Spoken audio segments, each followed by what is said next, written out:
Assistant కొరియోగ్రాఫర్ను లైంగికంగా వేధిస్తున్నాడని ఆరోపణలు ఎదుర్కొంటున్న జానీ మాస్టర్ ఎక్కడ ఉన్నాడు అనేది ఇప్పుడు పెద్ద ప్రశ్నగా మారింది. ఆయన ఫోన్ స్విచ్ ఆఫ్ చేసుకున్నారు. హైదరాబాద్లో ఉంటున్న తన ఇంట్లో కూడా ఆయన లేరు. దీంతో ఆయన కోసం వెతుకులాట మొదలైంది. ఈ క్రమంలో ఆయన ఏపీలోని ఆ ఊళ్ళో ఉన్నట్లుగా తెలుస్తోంది.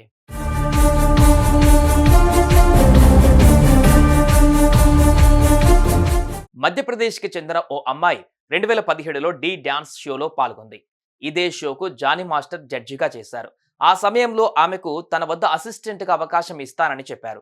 ఇచ్చిన మాట ప్రకారం 2019లో ఆమెను అపాయింట్మెంట్ చేసుకున్నారు. అయితే అప్పటి నుంచి ఆ అమ్మాయిని జానీ మాస్టర్ లైంగికంగా, మానసికంగా చాలా రోజుల నుంచి వేధిస్తున్నాడని, ఓ షో కోసం ముంబై వెళ్ళినప్పుడు హోటల్ రూమ్లో తనని బలవంతం చేసి లైంగిక వేధింపులకు పాల్పడ్డాడని యువతి పోలీసులకు ఫిర్యాదు చేసింది.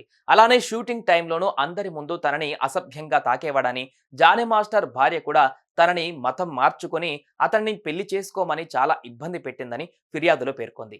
ఓసారి వ్యానిటీ వ్యాన్లో నార్సింగిలోనూ తన ఇంటికి వచ్చి కూడా లైంగికంగా చాలాసార్లు వేధించాడని సదరు మహిళా కొరియోగ్రాఫర్ పోలీసులకు చెప్పింది.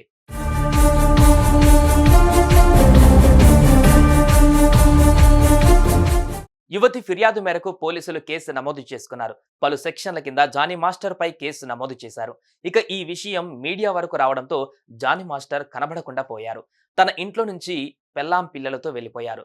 ఆనాటి నుంచి జానీ మాస్టర్ను పోలీసులు వెతుకుతున్నారు. ప్రస్తుతం ఆయన నెల్లూరులో ఉన్నట్లుగా సమాచారం అందడంతో అక్కడి పోలీసులని సంప్రదించారు.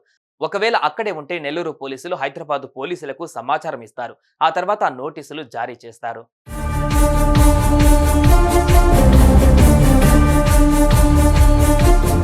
ఇదిలా ఉంటే ఈ విషయంపై తెలుగు ఫిలిం ఛాంబర్ కూడా ఘాటుగానే స్పందించింది. మైనర్ గా ఉన్నప్పుడే బాధితురాలు లైంగిక వేధింపులకు గురైందని, 2 వారాల క్రితం ఈ ఇష్యూ తమ వద్దకు వచ్చిందని, విచారణ కూడా జరుపుతున్నాం అన్నారు. ఇప్పటికే కొన్ని ఆధారాలు కూడా సేకరించినట్లుగా చెప్పారు.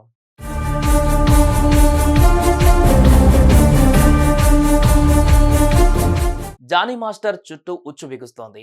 ఎప్పుడైనా ఎక్కడైనా అతన్ని అదుపులోకి తీసుకోవచ్చు పోలీసులు. ఇప్పటికే వెతుకులాట ప్రారంభించారు.